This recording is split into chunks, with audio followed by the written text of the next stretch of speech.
মরে যাই, মরে যাই, ক্ষুধায় একেবারে মরে যাই। আজকাল বনে খাবার খুঁজে পাওয়া যাচ্ছে না। এই বনটা কি দিন দিন আহারহীন হয়ে পড়ছে নাকি? ক্ষুধায় আমার রাগটা আরো কেমন জানি বাড়ছে। খাবারের সন্ধানে সব বনের এক প্রান্ত থেকে অন্য প্রান্তে ছুটে চলছে।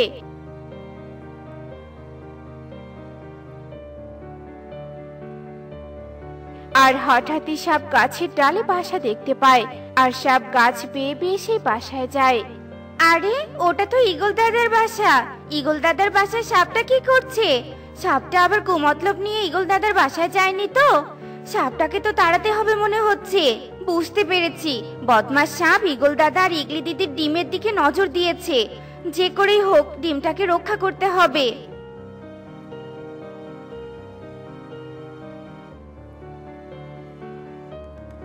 আহারে, বদমাইশ পাখি কি অকাজটাই না করলি?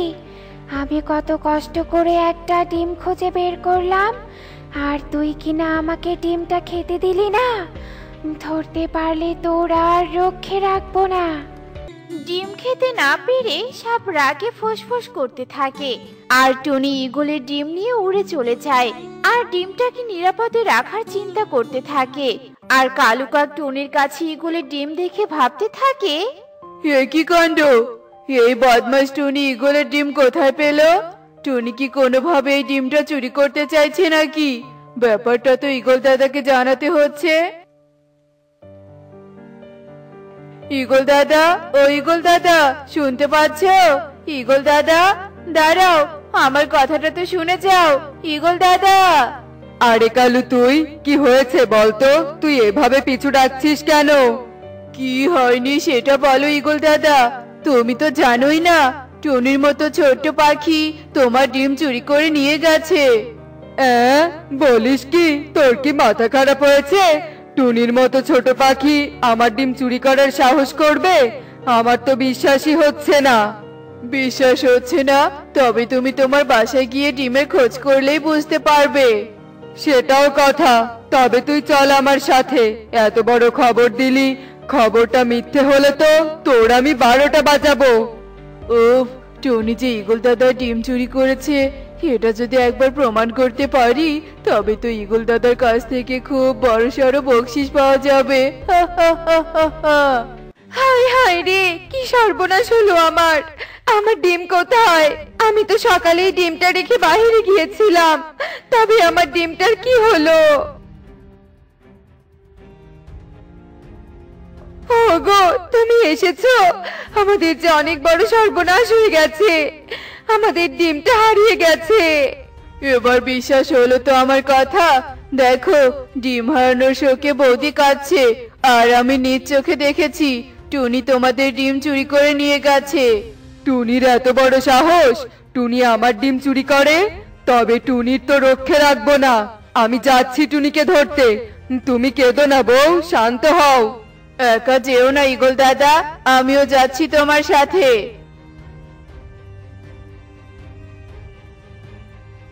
ডিমটা তো উদ্ধার করলাম, কিন্তু এই ডিম আমি রাখবো কোথায়? আমার তো ভাঙাচোরা বাসা, ওই বাসায় ডিম রাখার উপযুক্ত নয়। তবে আমি এই ডিম রাখবো কোথায়? অনেক চিন্তা ভাবনা করে টুনি ডিমটা নিয়ে একটা গাছের নিচে বসে আর চিন্তা করতে থাকে কিভাবে ডিমটাকে নিরাপদে রাখবে। ঠিক তখনই ঈগল আর কালো উড়তে উড়তে সেখানে আসে, আর টুনির কাছে ডিম দেখে ঈগল রাগে গজগজ করতে থাকে। বদমাইশ টুনি, তোর এত বড় সাহস! তুই আমার ডিম চুরি করেছিস? আজ তো তোকে আমি শেষ করে ফেলবো। লাগছে ঈগল দাদা, দয়া করে তুমি আমার কথাটা শোনো। আমি তোমার ডিম চুরি করিনি। আমি তো সাপের কবল থেকে তোমার ডিমকে রক্ষা করার জন্যই নিয়ে এসেছি। বিশ্বাস করো, তুমি বিশ্বাস করো আমার কথা। না না ঈগল দাদা, তুমি টুনির কথা বিশ্বাস করো না। এই টুনি তোমার ডিম চুরি করে ধরা পড়ায় এখন মিথ্যে গল্প বলছে। না কালু দাদা, আমি একদম মিথ্যে বলছি না, আর কোনো গল্পও বলছি না। আমার কথা বিশ্বাস করো দাদা, আমাকে আর ঠোকর দিও না। দয়া করো দাদা, দয়া করো। আরে, এটা সেই পাখিটা না যে আমার মুখের সামন থেকে ডিম কেড়ে নিয়ে গিয়েছিল, এই সুযোগে আমিও পাখিটার 12টা বাজাবো। মারো মারো, আরো জোরে জোরে মারো। তুমি মারতে না পারলে তুমি ওকে আমার কাছে ছেড়ে দাও। তুমি আবার কে যে আমাদের মাঝখানে কথা বলছো? দেখতে পাচ্ছ না ঈগল দাদা টুনির বিচার করছে? আরে আমিও তোর বিচার চাই। জানো, অনেক কষ্টে আমি একটা ডিম খুঁজে বের করেছিলাম খাওয়ার জন্য। এই বদমাইশ পাখি আমার মুখের সামন থেকে ডিমটা ছিনিয়ে নিয়ে গেছে। শুনলে তো ঈগল দাদা এই সাপের কথা? এই সেই সাপ যে তোমার ডিম খেতে ধরেছিল, আর এই সেই সাপের কবল থেকে আমি তোমার ডিমটা রক্ষা করেছি। আর তুমি কিনা কালু দাদার কথা শুনে আমাকেই মারলে। কি এত বড় সাহস এই সাপের? আগে এই সাপের বিচার করব, তারপর কালুকে মিথ্যে বলার শাস্তি দিব। ওরে বাবারে, ছাড়ো ছাড়ো, আমার লাগছে। এই রে, বকশিসের আশায় টুনিকে ফাঁসাতে গিয়েছিলাম, এখন তো নিজেই ফেসে গেলাম। কালু, ঈগল দাদার আক্রোশ থেকে বাঁচতে চাইলে পালা। এসব চিন্তা করে কালু কাক ফুরুত করে উড়ে চলে যায়। আর ঈগলের ঠোকর খেয়ে সাপও কোনো রকমে প্রাণ নিয়ে পালিয়ে যায়। আর ঈগল টুনির কাছে এসে খুবই অনুতপ্ত হয়। আমার ভুল হয়েছে টুনি, বদমাইশ কালুর কথায় আমি তোকে আঘাত করেছি, তুই আমায় ক্ষমা করে দে। বুঝতে পেরেছি দাদা, তবে সত্যি না জেনে কাউকে আক্রমণ করা উচিত নয়। যাই হোক, এই নাও তোমার ডিম। ডিম তো পেলাম, কিন্তু বদমাইশ কালু কোথায়? ধরতে পারলে ওকে মিথ্যে বলার জন্য চরম শাস্তি দিব। তবে আমি চলি টুনি।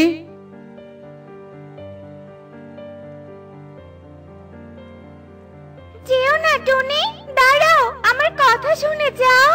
কে কে ডাকছে আমায়? কে কথা বলছে? আমি ডাকছি গো, আমি। এই যে তোমার পিছনের গাছ, আমি তোমাকে ডাকছি। হ্যাঁ, তুমি কথা বলছো? ও মা, তোমার তো দেখছি চোখ মুখও আছে। আমি কি সত্যি দেখছি নাকি আমার ভ্রম হচ্ছে? না, তুমি যা দেখছো সত্যি দেখছো। আসলে তোমার মহৎ কাজের জন্যই আমি তোমাকে আসল রূপটা দেখালাম। আসলে আমি একটা জাদুর গাছ। বহুকাল আগে ফুলপরি আমাকে এখানে রোপণ করেছে, আর আদেশ দিয়েছে উপকারীদের যেন উপহার দেই। তাই নাকি? তবে পরি হঠাৎ তোমাকে এই বনে রোপণ করলো কেন? এই কাজটা ফুলপরির নেশা। ফুলপরি শুধু এই বনেই নয়, প্রত্যেক বনেই একটা করে এমন গাছ রোপণ করেছে। আর তোমার মতো যারা অন্যের উপকার করে তাদেরকে উপহার দিতে বলেছে। এবার আমি তোমাকে উপহারটা দিতে চাই। এ কথা বলতেই গাছের মধ্যে আলো প্রস্ফুটিত হয়, আর সেই গাছে একটা হীরের ফল তৈরি হয়। মুহূর্তেই সেই ফলটা টুনির সামনে পড়ে। ও মা গো, গাছের উপহার হীরের ফল! কি সুন্দর ফলটা! এই ফল তো অনেক মূল্যবান। হ্যাঁ টুনি, আর এটাই তোমার উদারতা আর অন্যের ডিম রক্ষা করার মতো ভালো কাজের উপহার। গাছের কথা শুনে টুনি খুশি মনে ফলটা নিয়ে চলে যায়। দেখলে তো বন্ধুরা, ভালো কাজের ফল সবসময় ভালোই হয়। তাই লাভ ক্ষতির চিন্তা না করে ভালো কাজ করা উচিত। এমনই সব মজার মজার শিক্ষণীয় টুনি পাখির গল্প পেতে আমাদের পাশেই থেকো। আর গল্পটি কেমন হয়েছে তা কমেন্টে জানাতে ভুলো না কিন্তু। Bye bye.